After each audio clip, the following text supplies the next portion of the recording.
భగవద్గీత మొదటి అధ్యాయం అర్జున విషాద యోగంలోని 12వ శ్లోకం.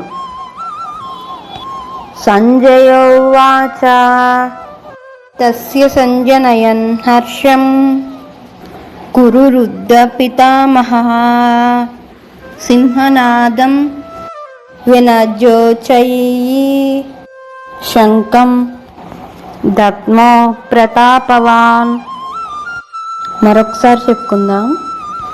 తస్య సంజనయన్ హర్షం కురురుద్ధ పితామహః సింహనాదం వినజ్యోచైః శంఖం దద్మో ప్రతాపవాన్.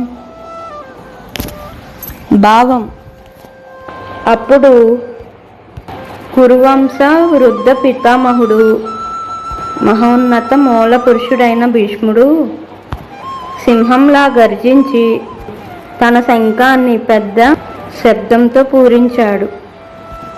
ఇది దుర్యోధనుడికి హర్షమును కలగజేసిందని భీష్ముడు గురించి సంజయుడు ధృతరాష్ట్రుడితో పలికెను.